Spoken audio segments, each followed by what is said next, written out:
Great. We are live. So thank you everybody for joining today's LF Decentralized Trust meetup. We have a number of speakers here today, and Renata, take it away.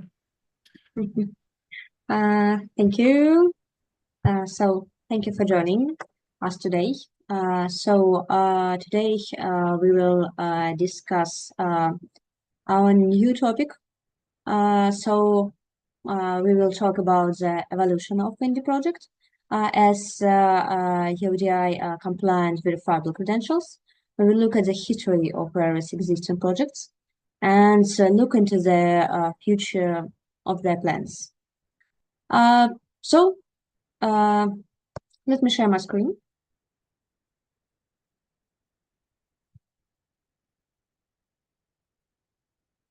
Okay, just let me know. There are some issues with my screen sharing.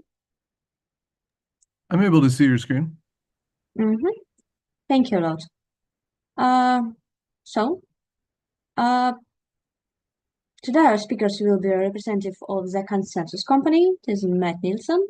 We can say that he's the leader of the Besu community at the moment. And Matt, could you tell us a few words about yourself? Yeah, hi everyone. My name is Matt Nelson. I work for Consensus and I manage some of the product development of the Besu team that we have here. We have primarily been focusing on public networks, but as you'll see, I'm going to go through some of the history of the Besu project and how it's evolved over the years and where we see it headed. And yeah, it's been great working with the maintainers and some of the folks on the Indy project as well to get more usage of Besu and to talk about how it'll be impactful for verifiable credentials. So nice to meet everyone. Thank you a lot. It will be interesting. In addition, Web3 Lab will share their practical experience. Nishal, can you tell us a few words about yourself? Yeah, hey, hi everyone. So yeah, I'm working with Web3 Labs as a blockchain developer and have more than like 4 years of experience in Ethereum and smart contract development.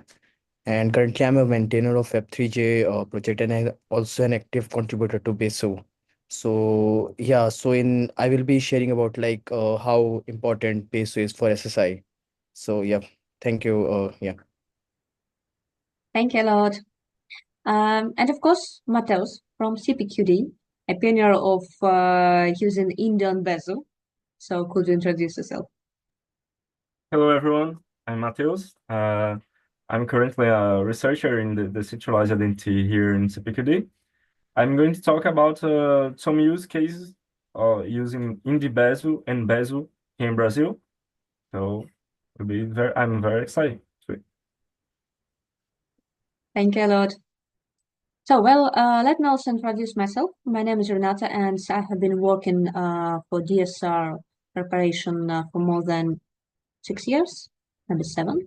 I participated in the creation of Hyperledger Indy project, and now I'm the initiator of the Indy and Besu project. These are supports open source products and different projects in the field of self-sovereign identity, IoT, embedded system, and actually a lot of them. So we also have a long story of contributing to open source products and participating in different foundations. We started with the Hyperledger Indy, and now we are working also with OpenID. And we try to develop these markets as much as we can. Also I can say that we are working with EUDI standards, and also different new signatures and new protocols, and we remember about supporting old protocols. So let me tell a bit about self-sovereign identity. It is like a small overview because we understand that here I believe I have Besu and also Indy community, and SSI may be a new topic for some participants.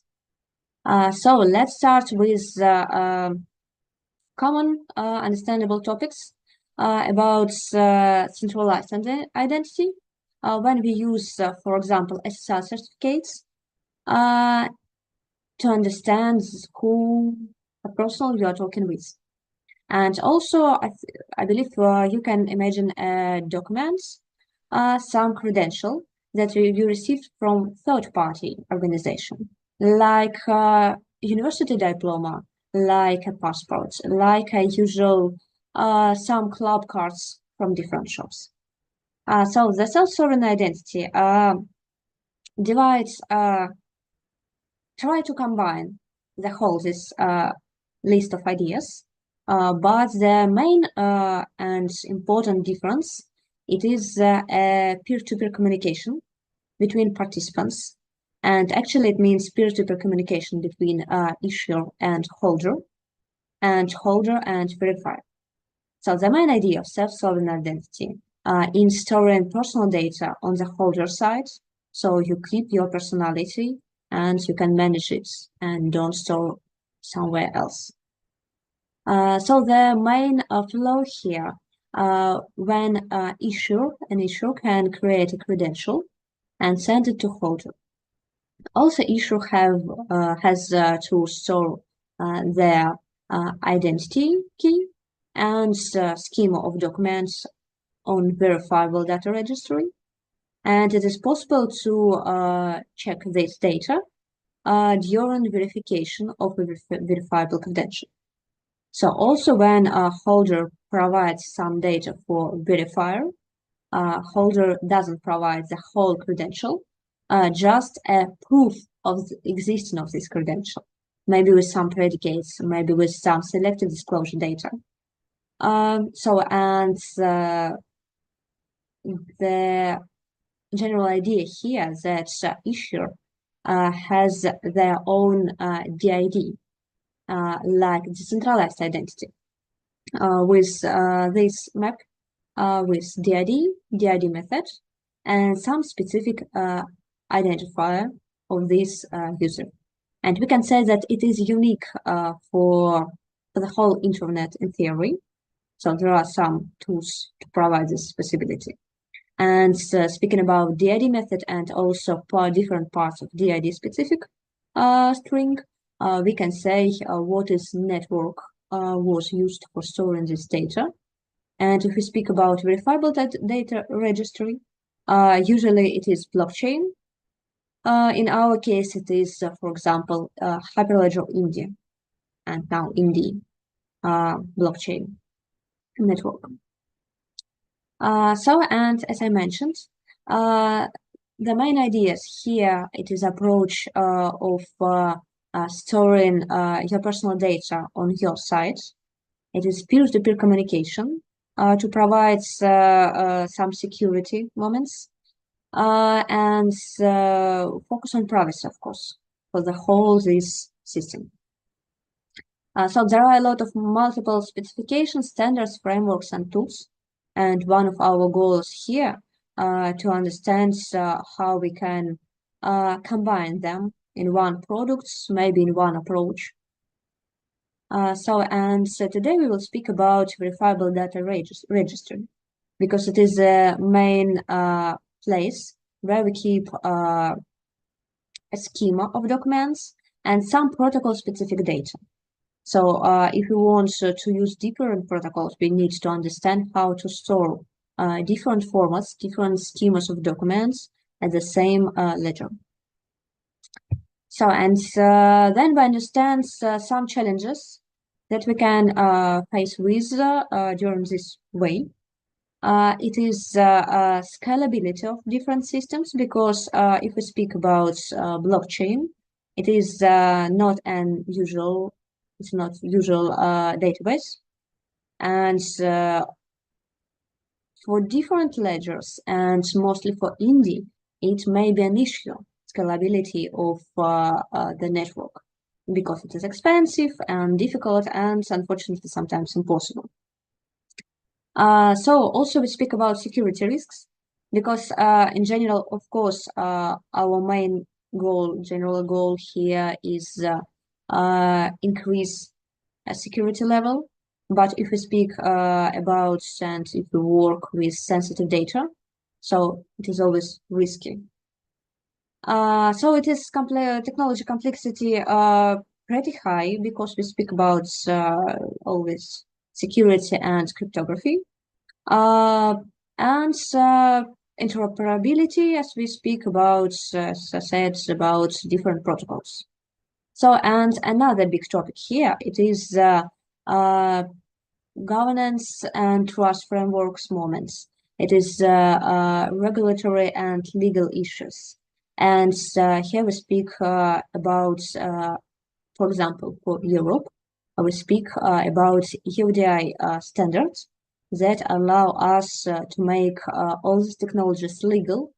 And in 2026, it will be required for, as far as I know, all companies to support electronic verifiable credentials on the government level. So it is a reason why we speak about these standards today. So, and a few words about Indy. So we started Hyperledger Indy project in 2017. So it was and still it is open source project. It is in production, and I want to say that it was deployed, has been deployed about 6 years ago, and still without big efforts, it works. So it's about good news. So we have SDK on Rust, and it is possible to use it with wrappers for web applications and mobile applications, and original protocol for Hyperledger Indy was anonymous credentials. With the ARES protocol for issuing new credentials. So there are some links, so I believe these slides will be available after this meetup, and you can use them for looking at all these projects. And let's speak about challenges of Indy and why we decided to create a new project. Indy has a plenum part. It is consensus part of Indy, like Tendermint for Cosmos SDK. And we were authors of Plenum and also other developers like Lavesh. And I want to say that it is RBFT protocol, and it is extremely heavy protocol and heavy implementation on Python, and maintenance of this system extremely expensive. And it is difficult to join new participants and new developers and contributors here. So also we have limited amount of using of protocols. I mean, Hyperledger Indy for now works only with Anocrates. But as far as you know, OpenID for VC is a new worldwide protocol and new type of credentials, so like SDJs. And we need to do something with this.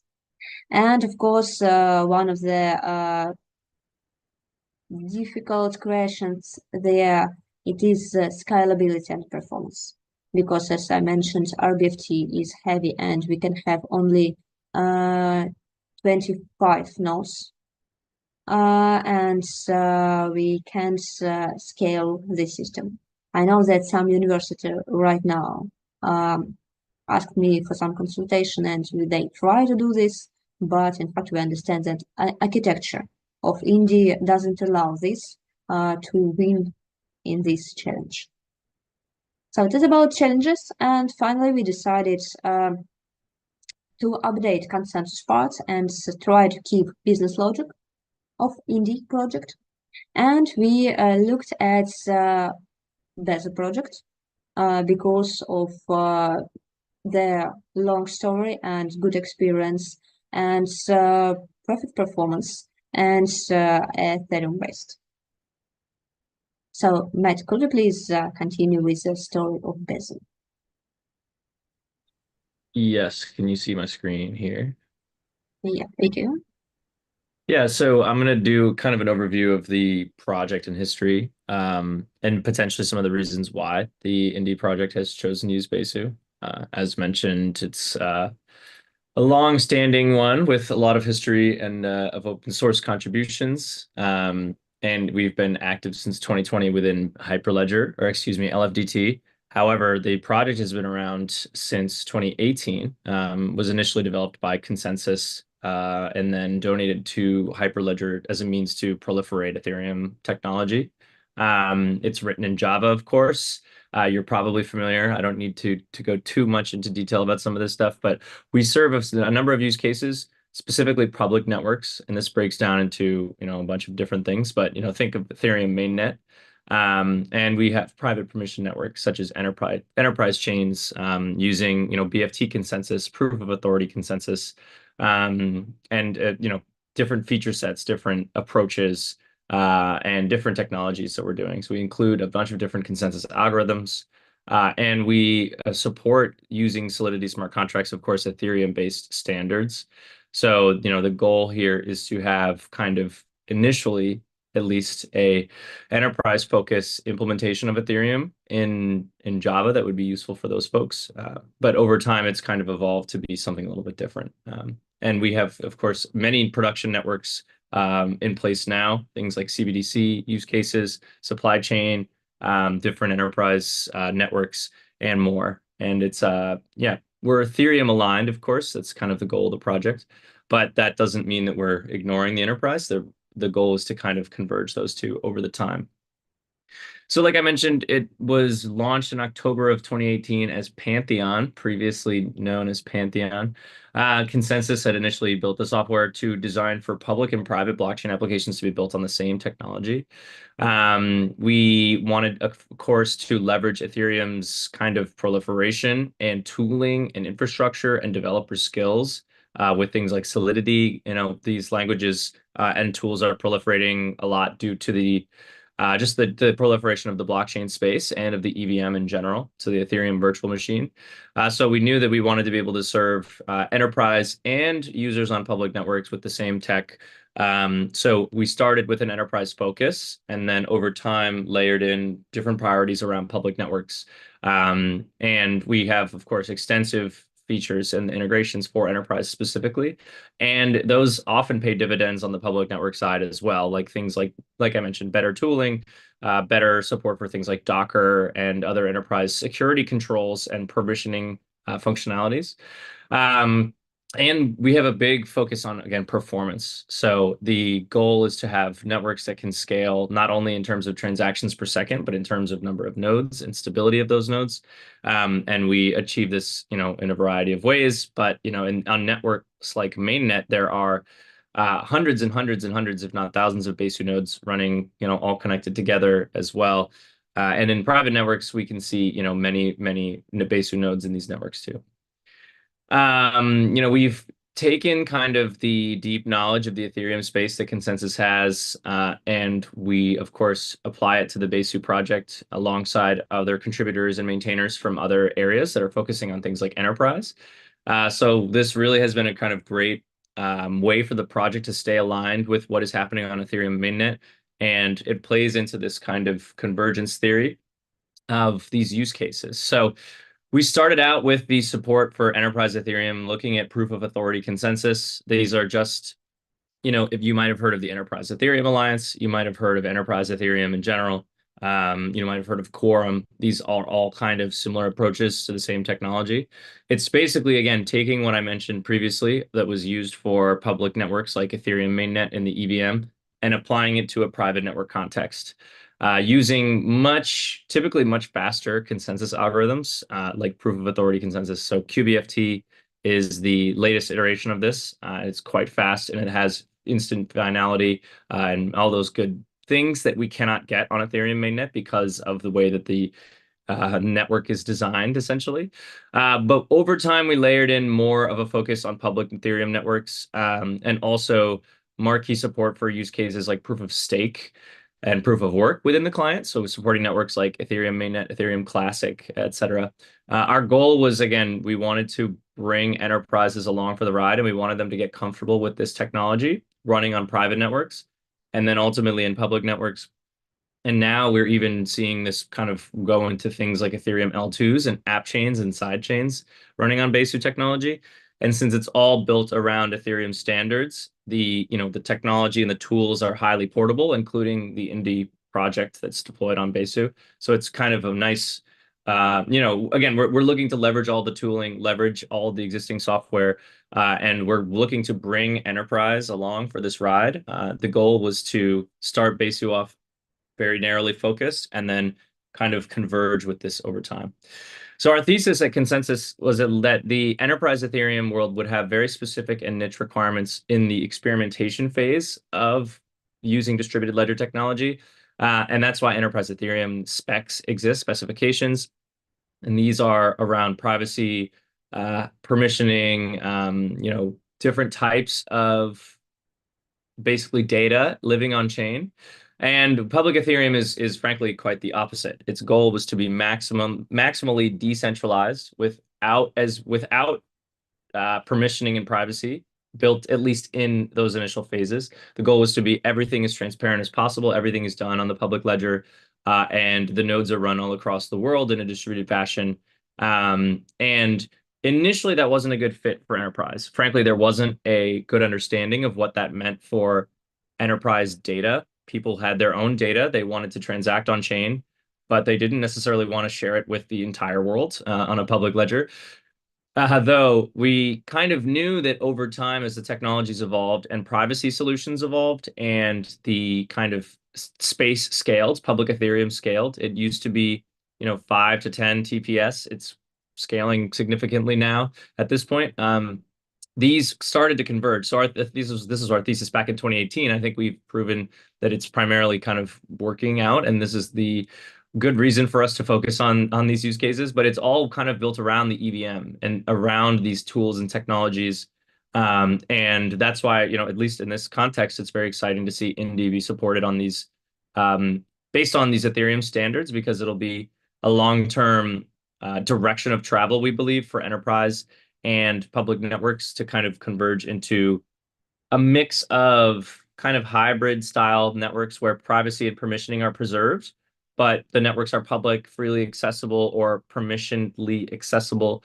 Either way, we see a lot of this infrastructure moving in this direction, and it's really good to have these features as we've built out from the beginning of the project to bring everyone along for the ride on a familiar Java-based Apache 2 licensed open source project that is compatible, like I said, with private networks, public networks, L2s. There's a multi-chain world that's being built. We don't believe that there will be one network to win out every blockchain network. We think that there will be a lot of tailor-built networks, of course, that will be supported for different use cases like verifiable credentials, different supply chain use cases, trading, clearing and settlement, all these other great examples.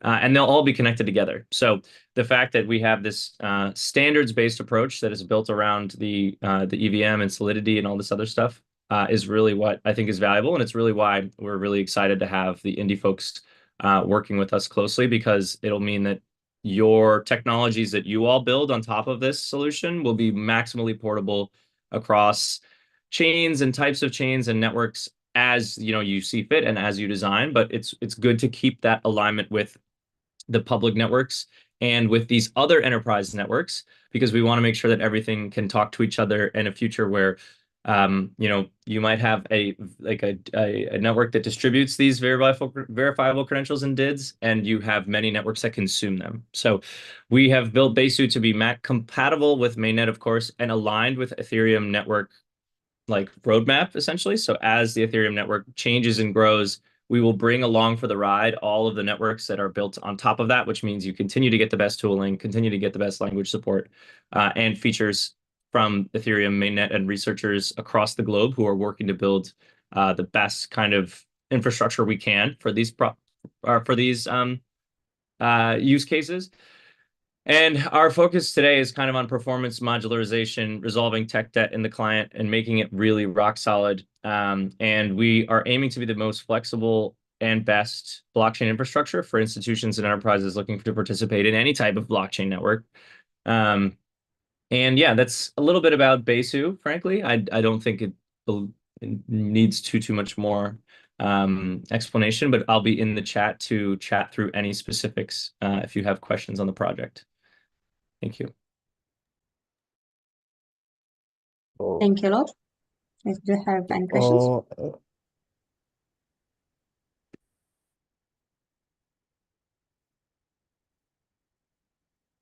Okay, I'm sorry, I absolutely forgot. Give a few minutes for questions on previous part and this part. So if you have any questions for this topic or previous one, so you're welcome. Anyway, during the whole meetup, you can write your questions to the chat, and also after this meeting, so we'll be to discuss it. So I see we have some questions.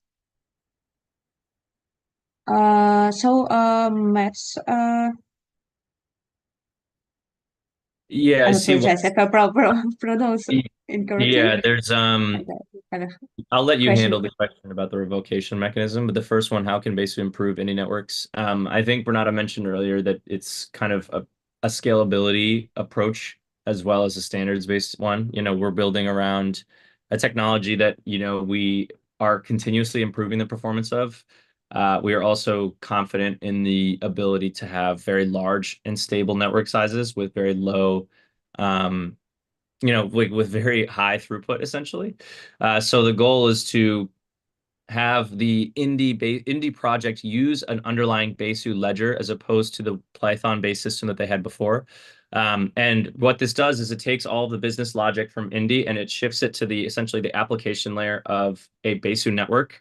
And there is plenty of information out there on how fast Besu works, how much, you know, you can shove into a transaction, and how many transactions you can get per second. So I won't belabor that point. But the goal is to, again, shift the base ledger to a very much battle-tested and well-maintained piece of technology in Besu that we have. And we are continuously pushing the performance profile of the Besu technology in general. And it will be, you know, we'll hopefully see as we deploy more of these Indy networks that the ability to scale is significantly increased. But I think it's about scalability and stability, and also the fact that it is maintained. We have the Indy folks that can focus on the business logic and making sure that the verifiable credentials and DIDs are as flexible and performant and powerful as they can be. And then we can focus on the ledger technology and make sure that that is as focused and performant and powerful as possible. So together, it's really kind of a split of concerns that'll allow two teams to build one really good solution with a lot more focus, as opposed to Renata's team having to spend a lot of time maintaining ledger technology that is not going to be as performant or as well maintained as the Besu project, which has a ton of maintainers and contributors that are putting a lot of effort and work into it over the years and to this day. So that's my, I think, reason that it could improve the answer. And Renata, the question about the revocation mechanism, do you have an answer there? Thank you a lot. Yes, I just wanted to add, yes, you're absolutely right. Thank you a lot. And Besu is like a generic mechanism that we can use for scale in the logic. It is not self-sovereign identity framework. It is actually only one, maybe only one way to have proof of authority consensus out of the box. Other options are not too interesting for us, for India, for now. So Matt, also we had quite interesting question here in the chat. That's how shall we use Besu for Ethereum as layer 1 and layer 2 chains? any materials, papers from consensus of Hyperledger we can use as a guide. Yeah, so the Besu documentation has information on how to set up a base layer 1 chain. There's a whole, if you look at the docs, it's besu.hyperledger.org. There is a whole section devoted to private networks at the top. I will paste it in the chat as well. This is information about how to spin up a layer 1 private chain. And for layer 2 chains, I will post a link to the Linea documentation. There is Linea's the supported layer 2 that we focus on, at least on our side at Consensus Software. But there is support for other layer 2s to sync the chain and operate the specific chains with things like Optimism and Arbitrum. But I encourage you to use basically, a Google search or to read those documentations if you're interested. But I will drop more links in the chat, Renata, while we answer the rest of the questions. Okay, thank you a lot. So, and what about layer 2? Yeah, no, I'm gonna put those information in the chat as well, I think. Okay. I also interested in this topic. Okay, and answering firstly for questions and for comments from Daniel Bloom. Yes, thank you. I need to add about Indy that right now we have some new updates with possibility of using additional key using not only a tree mechanism but also did document content transaction. So it is possible to use other key, not only ED25590. But I want to say that from my point of view, it is still a bit untrivial mechanism. So, and anyway, let's. And also, yes, Daniel mentioned that we already implemented double literacy credentials with uncreds. It was a big milestone. So, but for now, with original Hyperledger Indy, it is possible. In fact. So, and answering for a question about revocation mechanism, we can say that we use revocation mechanism for Indy and Besu project, that is Indy business logic.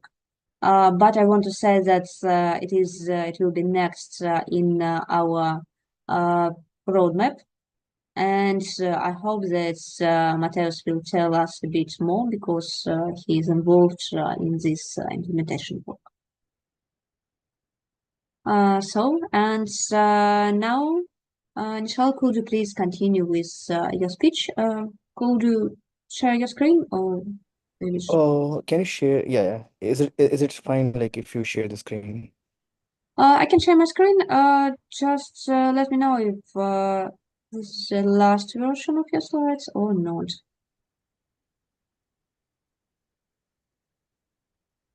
Because I see here only 2 of them. And I believe I saw the third one. Yes? Yeah, there's one more. Maybe I just share the link. You can share this. Actually, I'm facing some issue with my Okay, net. I don't know why. if it is the same slides, could you please start with this and I'll open your third slides if it's okay. Yeah. So yeah, thank you, Renata. Thank you, Matt. Yeah. So so as like I've already introduced myself, and so I'm working with Web3 Labs, and so Web3 Labs actually we are a decentralized infrastructure solution provider company, and we have like 2 products. So first one is our like SaaS offering, which is Chainlance, and the second is our open source project that is Hyperledger Web3j. So it's an Ethereum integration library and developer tool. And so I will talking about the, what is the benefits and importance of Besu in SSI. I think the first one, the foremost, as Matt also mentioned, that is Ethereum compatibility, right? So Besu enables decentralized identity solutions that can operate on both public and private networks. This flexibility is ideal for enterprises, the companies which are using, and also which gives the control access, right? While benefiting also the broader Ethereum ecosystem. And then there is DApp integrations. So basically, Besu can seamlessly integrate with all the decentralized applications enabling identity management in DeFi, and then supply chains, healthcare, and other industries that utilize Ethereum smart contracts and tools. And the second one, the foremost important, that is smart contract functionality and the support for solidity. And so using Besu, you can create verifying credentials that can be issued and verified directly through smart contracts, enabling decentralized and trustless credentialing without need of any centralized authority. And even like the tokenized identity. So SSI on Besu allows for the tokenization of identity, making them transferable and usable access across all the multiple apps. And then the scalability and performance, I think Matt has also mentioned this. So the layer two solutions, so Besu benefits from Ethereum's growing layer two ecosystem, and which improves the scalability and reduces the transaction costs. This allows for more efficient entity verification and credential issuance process, particularly in high throughput use cases. And so there's also like interoperability with other EVM ecosystems. So if you see, there are other like Polygon, and so basically the cross-chain identity, since Besu is an EVM compatible, identities established on a Besu private network can be interoperable with other EVM-based networks, or even with like cross-chain bridges, enhancing the mobility and usability of SSI across all the platforms like Polygon, as I said, and even Binance Smart Chain. Yeah, can you move to next slide? Give me a second.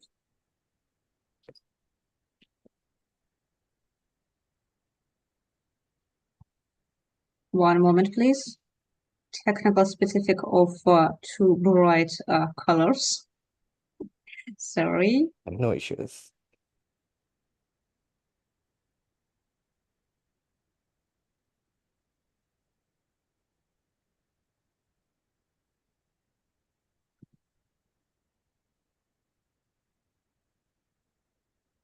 Okay. Oh, yeah, no issues. Yeah.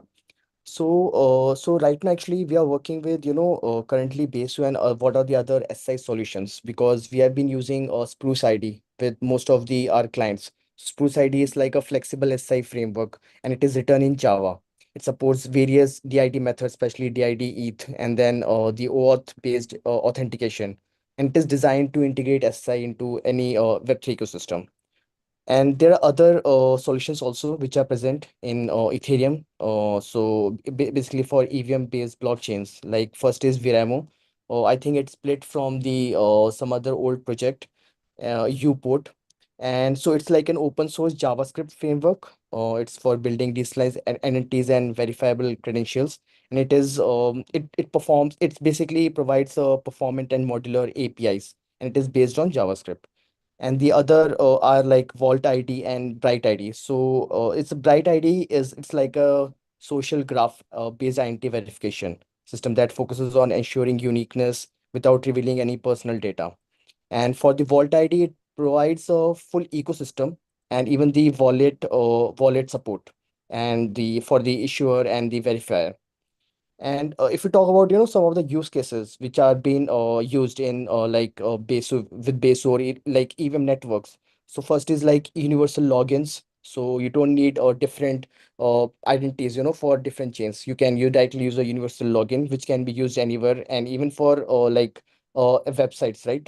So right now you need to log in through Google or any other things. So instead of that, you can use a universal login system, right? And then for verifiable credential for compliance like KVC or for the banks. So you don't need to you can directly like use these DIDs issued, and you can use it. And then in the supply chain management, and even for the like digital identities for education and healthcare. So we are actually working with one of the client. So they need all the health records, which can be shared among the users and the doctors and other um, third parties. So they want the privacy and also the authentication, that these health records are authentic. So they are currently using the DIDs and VCs for this. And then there is like identity verification for online marketplace. So what is happening right now, these luxury products. So if you buy any product from any website, right, and it's like very so there are chances like it's a duplicate or fake product. So it's a common issue right now. So they are also using these VICs and DID systems to solve this problem. and then even if like in airdrop eligibility for token distribution. So these are some use cases we are dealing with right now in Ethereum EVM ecosystem.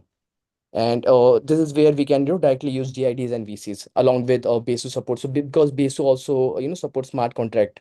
So yeah, can you go to next slide, please?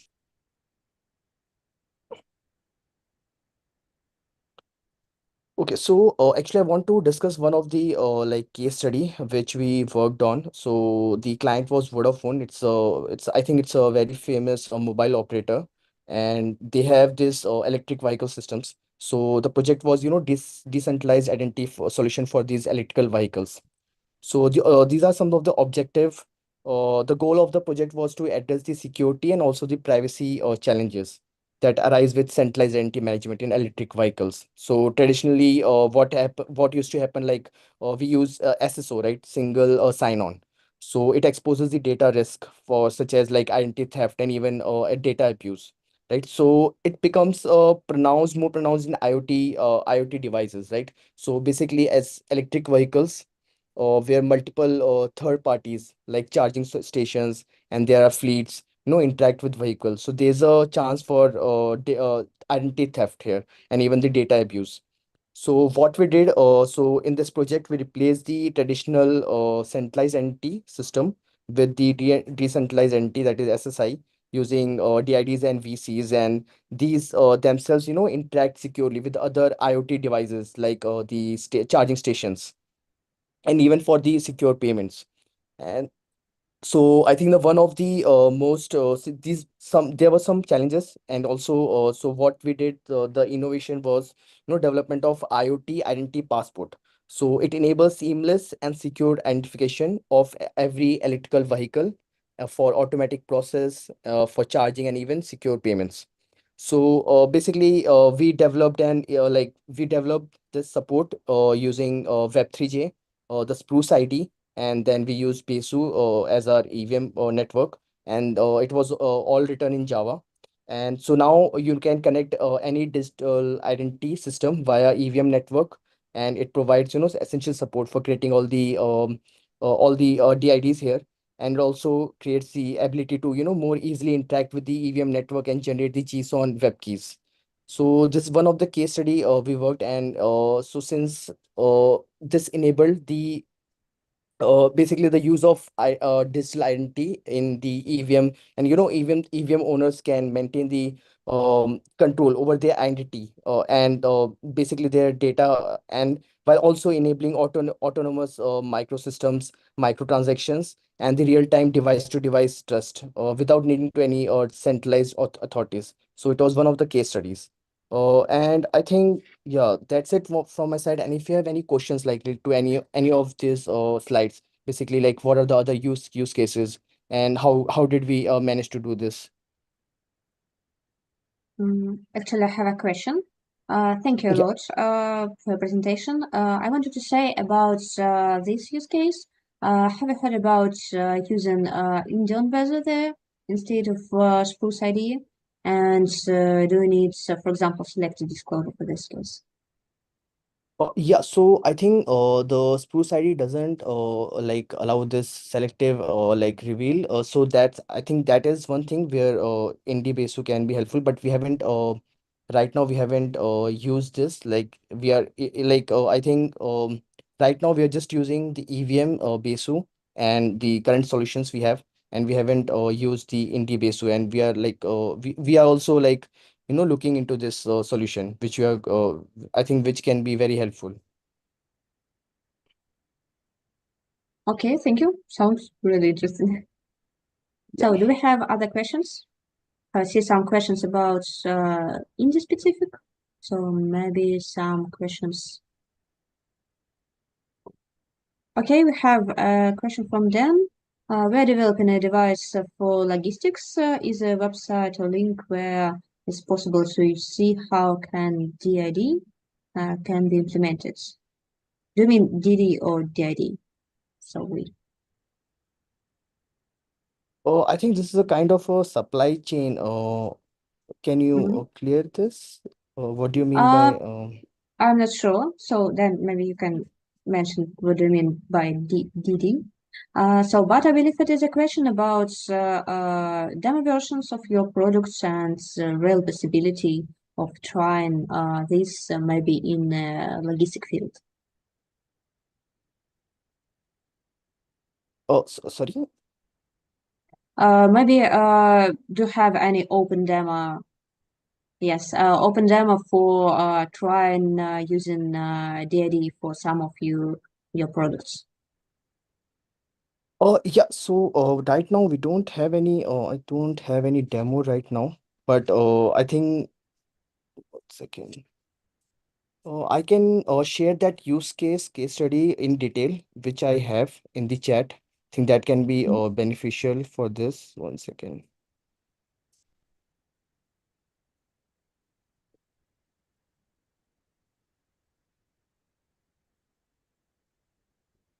Okay, thank you, Lord. So, and anyway, I hope to back this question during discussing Indy and Yeah, Besu is and it possible? also. Mhm, Sorry, go ahead. mhm. Yeah. So I'm just like I have pasted one of the document, the case study, which can be useful for this. And yeah. Perfect. Thank you for sharing the link and this resource. So, and I will tell about some demo of using DID in different fields a bit later during discussing Indy and Besu and some demos that I already have. Thank you. And also have a question from Gert. Any guidelines developments ongoing on the DID methods that are best fit for which use case? So in general, I want to say that it might be useful to start with self-sovereign identity articles to understand the idea in general.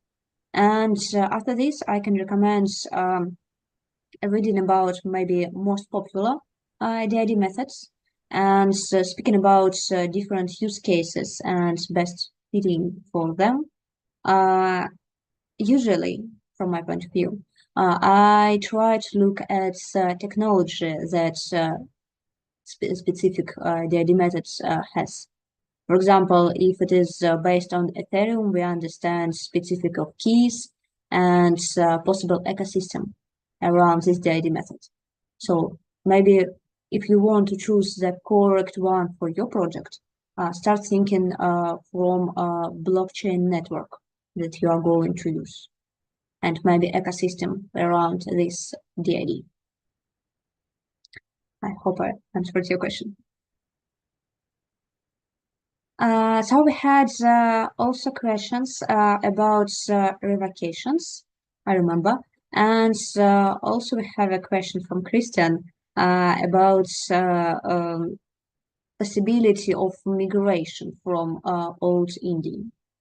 So I want to say that, yes, of course, it was the first idea we thought started with Indy and Besu, because there are a lot of existing Indy networks in production that we have to take into account.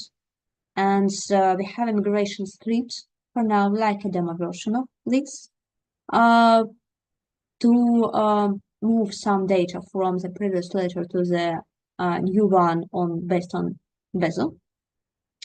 So here we have an idea of transferring DID from specific issues one by one, because migrating the whole data may be insecure, actually, because migrating others key without joining owners of this key in this process will be a bit impolite. Now let me tell you a bit about Indy and Besu. So it is the main topic why we decided to discuss this today. So let's start with Indy and Besu benefits. We already discussed some challenges that we have in SSI and also for Indy project. So I want to say that Indy and Besu, of course, open source. It is right now a part of Indy project, so in scope of Indy project. So let's see in future, but I believe it is reasonable to keep it in scope of Indy projects, like Indy Plenum, Indy Node, and Indy and Besu. So of course we increased the complexity of code base.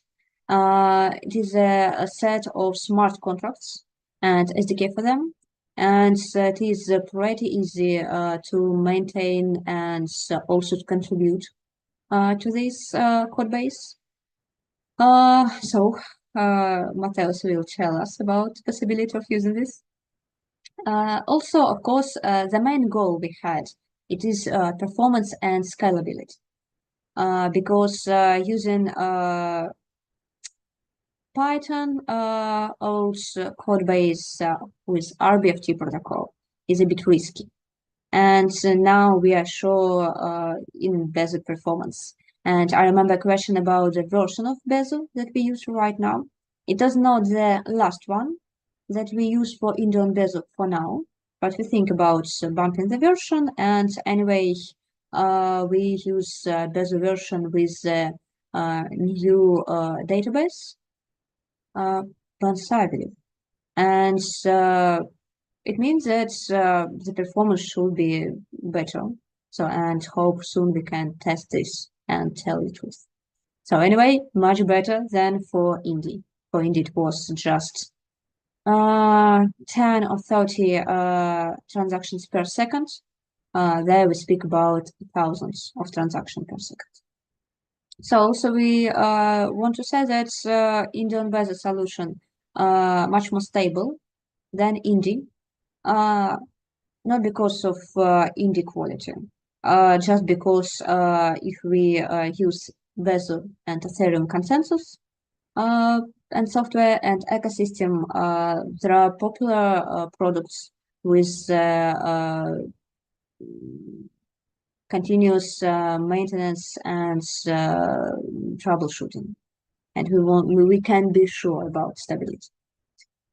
Of course, also we need to speak about reducing the cost of operating Indy nodes, because previously it was a big software. Now it is much easier to deploy and to work with nodes and being an operator, a validator of a node. So as mentioned, easy code base, it is easy to join new developers. So of course we need to say a few words about compatibility, and as I mentioned, compatibility also with Indy networks and possibility of migrating all data. We also need to say that it is permissioned Indy and it's possible also using in permissionless format just with Ethereum without Besu. But for now, of course, we recommend to use Besu to keep proof of authority and Indy formats. But in fact, with the current set of smart contracts, it is possible to use Ethereum without Besu and without proof of authority and any role model, just with proof of stake. And of course, our goal here was to have compatibility with decentralized identity standards such as W3C and different possibility of using different protocols like OpenID connection and credentials type like SDShort. And we believe that Indy and Besu can be potentially qualified as trust service for EUDI. Because looks like we use these standards, so let's see, maybe we can get this certification. There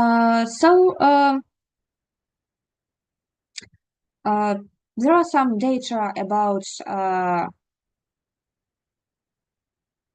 DID specific of Indy Besu, because we keep Indy Besu, we keep Indy DID method and just updated it, and we still support permissions ledger as a bidder. So it means that we have QBFT consensus protocol for Indy and Besu. We have permissioned writes roles similar to Indy, but of course it's possible to use without this feature. So it is open source, and it is a container of Indy project and Indy specifications. So just some technical details. As I mentioned, this Solidity. So we have DID registry and uncreates registry, of course, and permissioned logic. Here, like main modules in our system, and main smart contracts. There are a bit more of them, but there are the main. And so of course, we have some migration guides and scripts for making a migration from Indy network. We also have endorsement flow from Indy approach, when some endorser can deploy, can send your right transaction, but of course only with your specific signature. It can be needed for some private networks or some cases with monetization of different systems. And of course, we have a Rust SDK and routers for different platforms. And I want to say that we have integration with Hyperledger RS and Correda framework. And so today I will show you some demo about this. So just a few words about standards. Supported standards here uncreates and W3C credentials. The ID methods we integrated did Ethereum because it is pretty close by the architecture with our. So it is possible to use permissionless case. It is fully self-managed. It is the extension of Indy methods. It is also possible to use a permission case. So we support legacy DIDs. That is pretty important. So the old set of credentials that already issued will be okay. And so that's it. So do you have any questions about Indy and Besu, standards or technologies?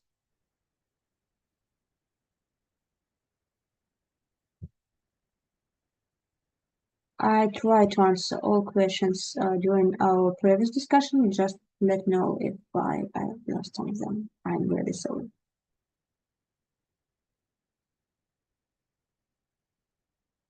Okay, a few words about migration. Of course, we can see a big difference between key curve for Ethereum and for Indy. For Indy, it is ED 25519 and EDSA key for Ethereum networks. So we, of course, face this issue, and we suggest a migration when you add additional key to Indy network. As Dan mentioned, it is possible with a new functionality, and also it was possible with a trip transaction. And after this, we make just a migration with resending this entity, like DID documents. We collect it and send it like a full DID document, not just some pieces of transactions. So why we need this difficult approach? We have a good feature for Indy, self-trusted property, self-trusted possibility for Indy DID, because identifier of Indy DID identificator, it is partially a public key from the first key from these DID documents. And making this full set of key and migration of this full set of key, we finally have safe and secure, and self-trusted DID from the previous network on Indy, and after migration we have the same DID documents on Indy on Ledger. For our clients and for issuers, it means only pressing one button for making migration and nothing more. So we have another question from Dave. Have we considered changing the way verification works? The Indy method leaves a lot to be desired. Yes, of course. Because if we speak just about migration revocation approach from from Indy to Indy on Besu, like a business logic, it is of course possible. It is much easier because we can store big amount of data, and it is faster and better performance, and we can use this. But at the same time, I want to say that we need to think about revocation tail files and need about its specification. Right now, the solution is store revocation tails file somewhere else and just keep the hash in blockchain. Like an approach, it is not I want to say it is not Indy on Besu specific issue. It is an issue of revocations, and we think about this. Okay, a few more questions. How does the node network architecture of an SSI platform using Indy Besu looks like? Here we mostly and I want to say fully we use Besu recommendations of network architecture with all their specifics, so absolutely with their guides.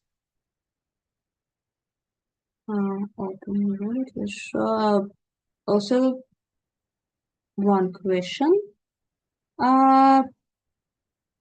Okay, two questions, sorry. Yes, we already, it is a question, will we publish the smart contracts as open source? Of course, it is open source. And in these slides, we have a link to Indy on Besu project, and they are open source, and you can use just partially some smart contracts. It is not required to use the whole system. And also last question, and after this, I'm going to answer in the chat. Notice that Open Wallet was shown in the slides. May I know how does Open Wallet being used in Indy DID implementation? Is there an advantages of term of integration? So the main advantage here is possibility of using different standards for Indy on Besu. Following Open Wallet's foundation standards and other standards. This is the main reason of using Indy on Besu. And now Mateusz could tell us some feedback and real-world use cases around Indy on Besu. Sure. Let me share my screen. Just a second. Sure.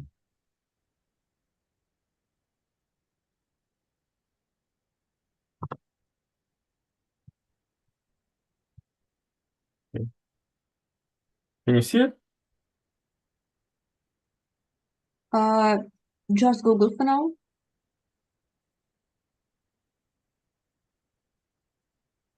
Now, can you see it? Unfortunately, we can see still only your web browser. Okay. Sorry.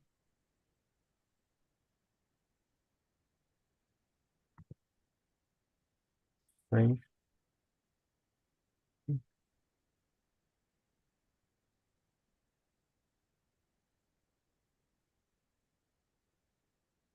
How can you share for me? Yes, we just can see a There's Google some search issues here. for now. But if you want, I can share your slides Please.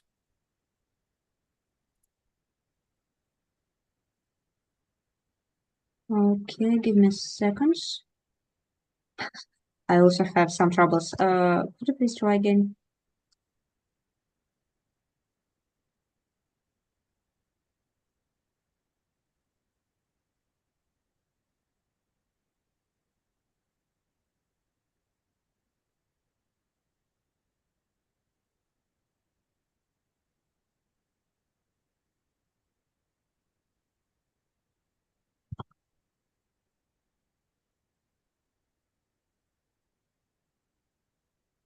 Okay, and then let me change an order of our presentation a bit. Mateusz, could you please try to fix this issue? And I want to briefly show you our demo. So let me share my screen. Okay.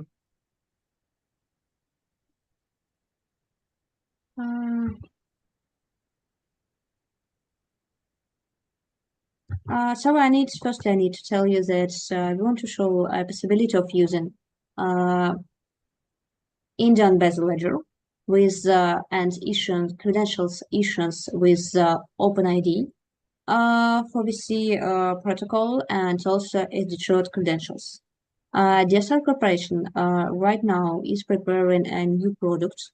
This DSR SSI toolkit with possibility of creating your agency and your wallet fast. And also we are preparing right now demo presentation, and all these resources like DSR agency and DSR wallet will be available for testing soon.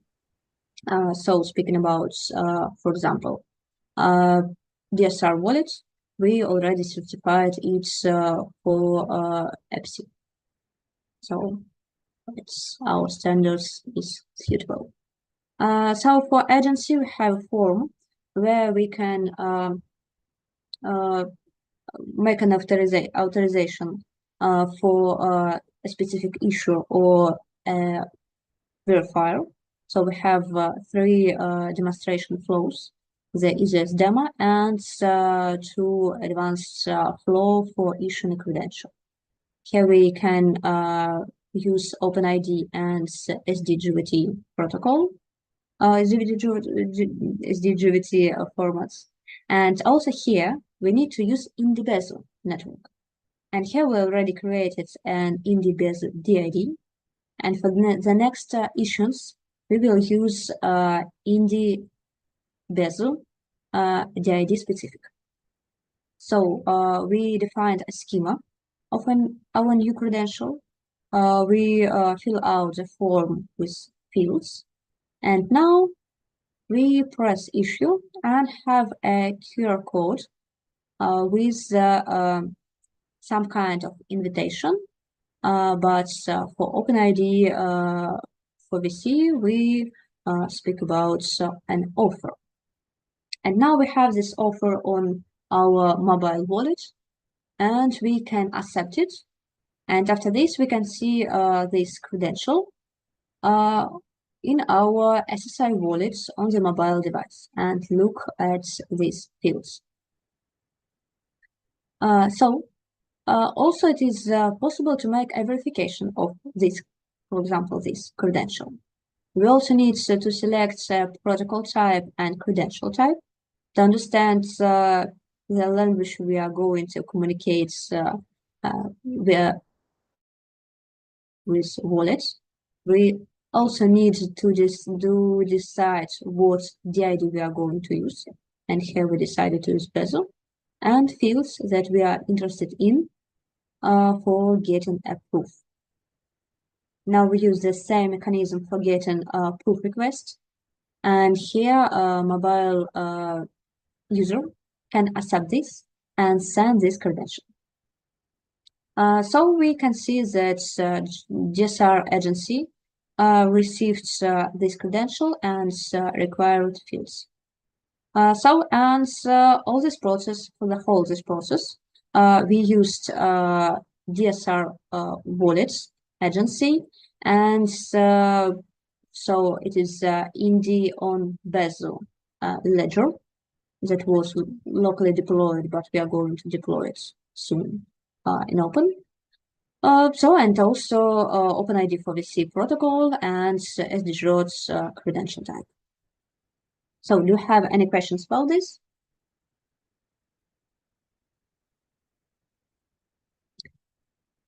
For this demo, we used DSR wallets implemented in our company like a new product. Right now it is Byport based, but just for now. And we have a possibility of keeping OpenID for VC credentials and ARS credentials and W3C credentials. And right now, store any types of credentials. Right now, this is just a demo wallet, but we're ready to provide production solutions soon. Also, one of our killer features is possibility of using it also with cryptocurrency. But let's discuss it next time. Yes, it is a question about, yes, combining token cryptocurrency tokens. Okay, I see that we have slide from Mateus. Thank you. So we can see this. Hello, pessoal. Hi, guys. Now, can you see it? Correct? Yep. Okay, sure. So, hi, guys. Thank you for having me. I'm going to talk a little about our use cases using Indy Besu and decentralized identity. But first, let me introduce my team. First, I have Thiago. Thiago Romano is our software engineer. He's our wizard. He can do anything, I swear. And also we have Fernando Marino. Fernando's our product manager, who was the main responsible for bringing decentralized identity concept for us, and one of the biggest evangelizer of decentralized identity here in Brazil. So our agenda, first I will talk about the role of security in decentralized identity here in Brazil, our researchers and our products and efforts. And following the challenges that we face on the path, we have also the decentralized digital identity supported by smart contracts, as mentioned. And finally, the use cases. So just a bit about SpeakD. We are SpeakD. We are a market-driven innovation company. We are a reference in emerging technologies. We are able to create solutions that overcome challenges of a world in constant digital transformation. In short, we'd like to explore. So we are a protagonist in decentralized identity in Brazil. We have a lot of projects on our history. So we have first Lyft challenge in 2019, where we developed the decentralized identity FinID for the financial sector. We have projects with a bunch of ministries. The economy ministry with the GovID, which is a tool for easy the access of to this digital government services with more security and less friction using decentralized identity. Also have the second Lyft challenge in 2020. We have the CPD developed a secure and identifiable consent record on blockchain for open banking. Unfortunately, this was still on Indy. And we have the Lyft in 2022, where CPD, along a lot of partners, developed a delivery versus payment solution for digital assets with focus on crypto assets. And we have the newest project, which is the CBDC of Brazil.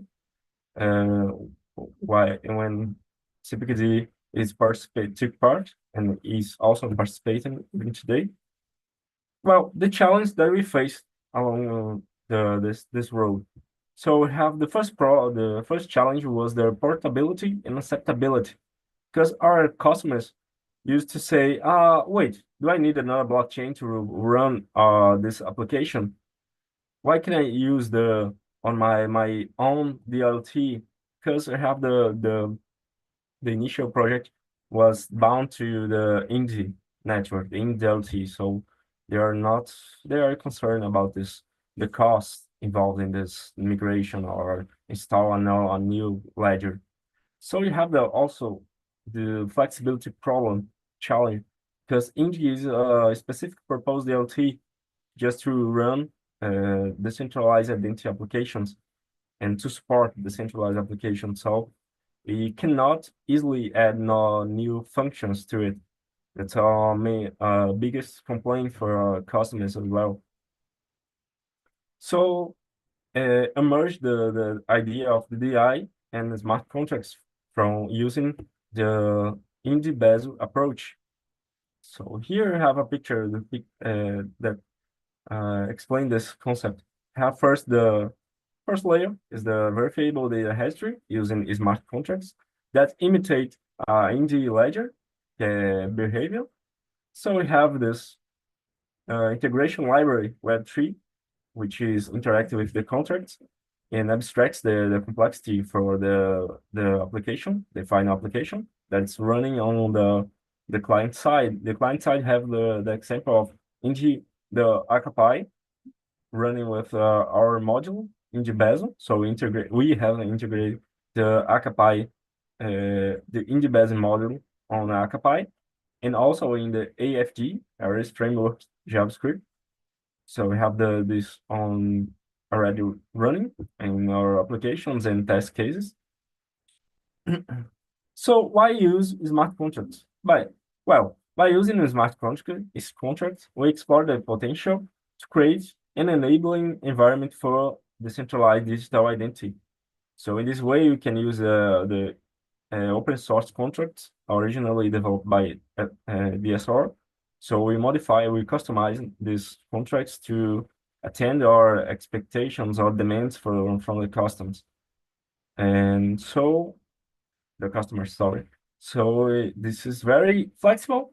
Based on this, you can develop new functions, explore the potential of decentralized identity more deeper, and say.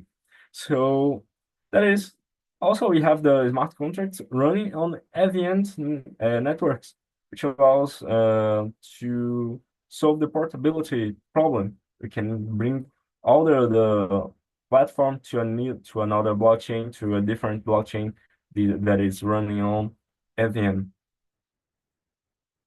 And this is our the pics of this. Have the client, which can be running on different ledgers by using our module on Akapai or AFJ. So the client can have credentials in Hyperledger Indy. It can be registered in the government platform, private ledger, or in a Hyperledger Besu that we are using today. Well, the use cases. The first one is the biggest one that's being developed today, which is the Brazilian Central Bank digital currency, the Brazilian CBDC DREX. Well, DREX is a CBDC, so it has a lot of challenges as it is in the pilot phase. So we have to deal with authorization of institutions. We have a simulated scenario of users conducting transactions using DREX. So I have the problem of identify these transactions, identify these users. And also we have the National Treasury Secretariat involved in this project. And we are exploring the potential of using decentralized digital identity to ensure trust and solve this problem of authorized institutions. Also, you're exploring the ZKPs to provide privacy in the transactions. And the second use case is the Brazilian Blockchain Network, BBN, or Rede Brasileira de Blockchain in Portuguese, which is a public experimental blockchain network for developing and testing decentralized applications. It's running on Besu, and it is a test bed for decentralized identity and other applications, which means we can apply a lot of code applications to supporting based on our decentralized identity. As the third example, We have more recently, I propose a decentralized reputation, which is I developed TOID, which is TOID is an acronym for trust over identity, which is a decentralized platform for build trust over reputation based on decentralized identity. I made a deed bound to a reputation or a group of reputations. So we expanded the Indy Besu implementation to support it. All these projects are related to Indy Besu. I'd like to thank you, this DSR, providing the contracts. Very insightful and useful. So we have the architecture of the centralized reputation, or where we have the user working a deed, and this deed it's bound to a lot of reputations. It can be multiple reputations based on the context. You can have a reputation for providing service, or by a reputation for being a good customer, etc. In conclusions, we have from the POC carry out, which using the Indy Besu, the user of smart contracts allows a great level of flexibility. Indeed, allows us to implement more complex business logic. You can how can I say, you can make the contracts more rich, adding more complexity, more functions. So then compared to Indy, because Indy is very rigid. So we have the contract portability. You can move, publish your contract in different ledgers, event-based, of course. So we have the possible a greater simplicity in the revocation process. This is a good point, because we are trying to make the revocation easier and more light, because revocation depends on the Tails file server. Tails file server is a big, I can say, is a big concern in the whole architecture, because you are trusting in a decentralized application in a centralized point of failure, because Tails file can be replicated, sorry, but it can be attacked because it is a point of failure, a single point of failure for attackants. So we have the possibility of developing end-to-end AGSM protected DD solution. So this part to ensure the integrity and security of the keys, the public keys. So we have also these contributions for the public community. So I have a great number of PRs to buy for the projects, reported issues, and PRs reviewed, and also in different projects in the Indy Besu and ARIS Cloud Agents. Also, you have ARIS, ARCs ongoing. So that's it. Questions?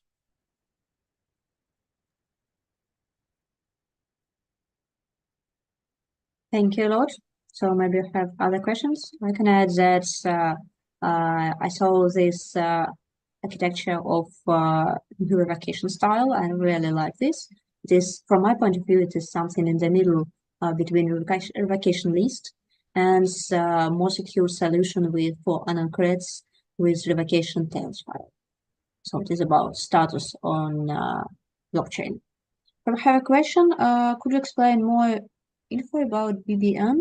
Like, is it run by Brazil government's agencies? Why is there a need for a dedicated BBN to run DeFi apps?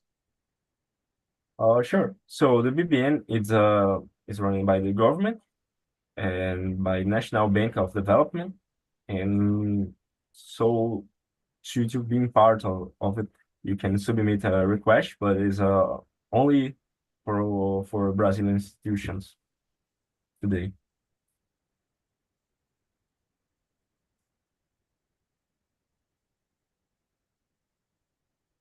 Thank you. Sounds really interesting. Thank you for the speech. So do we have other questions?